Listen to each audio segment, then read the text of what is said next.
Okay, let's go back to our parable. I'm afraid you've got a lot of me this morning. It was supposed to be, Joy was supposed to be helping me out, my wife this morning, but sadly she's not here because one of our children's sick, so you're going to have to put up with a lot of me this morning.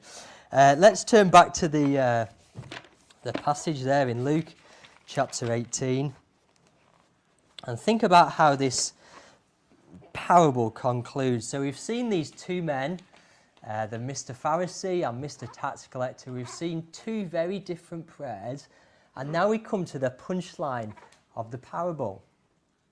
I don't know if you've been ever reading a book or watching a film, and suddenly something's just come out of left field and a kind of twist in the plot that you just hadn't seen coming. We were at home, we're reading some books called the Wingfeather Saga, some children's books. They're great books. I've been reading ahead after the kids go to bed. But there was one chapter and two things happened. You just did not see it coming. Just totally unexpected. And this parable is a bit like that. There's this ending, this kind of twist at the end of the parable that people, when Jesus first told it, just wouldn't have expected. So let's see how it finishes, verse 14. We just had the two prayers, and then Jesus says, I tell you, this man, that's the tax collector, and not the other, went home justified before God. That word justified, it is the same word righteous. It means to be in a right relationship with God. And the shock of this parable is it's the tax collector that goes home accepted, welcomed in, right with God. And Mr. Pharisee doesn't. Now I think probably for some of us here, we read this parable before and we know how it ends, but that is really shocking. To those first listeners, Mr. Pharisee was a great guy. He was doing his best.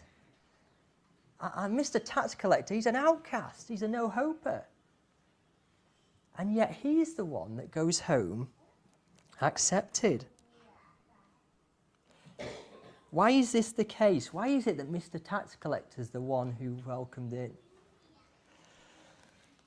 It's because of this. Being right with God is not about a performance to be proud of, but it's about humbly receiving. I'll say that again because it's a lesson that's taken me a long time to learn, and I often need a reminder. Being right with God is not about a performance that we're proud of. It's about humbly receiving.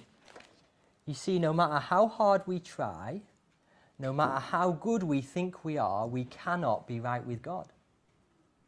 You've seen the Pharisee trying really hard there, but what happens is as we try, our sinfulness twists all our best efforts. So we end up feeling proud and looking down on everyone else. That's who we are. That's what we do. We become puffed up.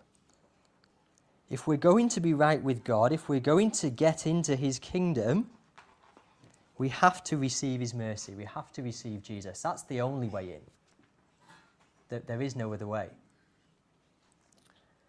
We were, in the Bible studies last year as a church, we were looking at this letter that Peter wrote to the churches, and there was a verse in Peter's letter in chapter 3. He writes this, Jesus Christ also suffered for sins, the righteous for the unrighteous, to bring you to God. Jesus, he is the righteous one.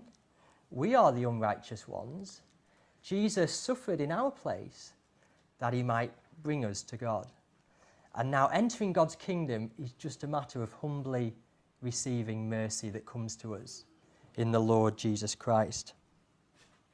I don't know about you, but as I've looked at this, just being reminded again of what fantastic news that is.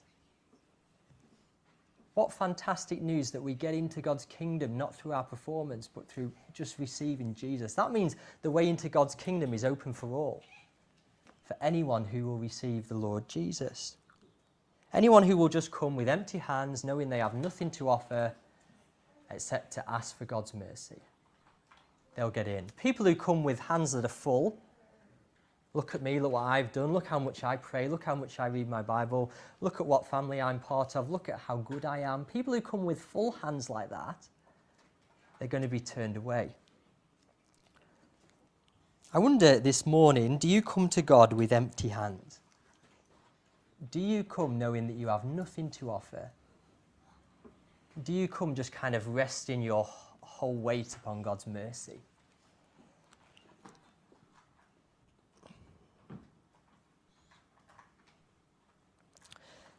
The thing that will keep us out of God's kingdom is our pride.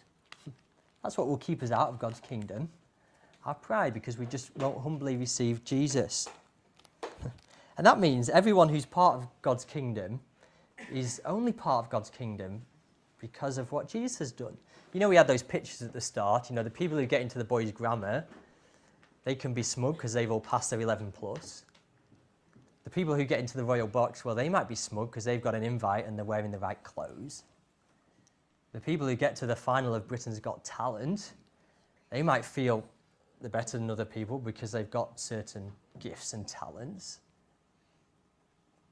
But everyone who is part of God's kingdom has no reason to boast. No reason to look down their nose at anyone.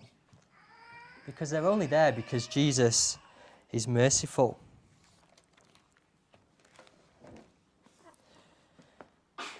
There's a verse at the end of, a part of a verse at the end of verse 14 that's a really big verse. It's a big theme that goes through the whole Bible.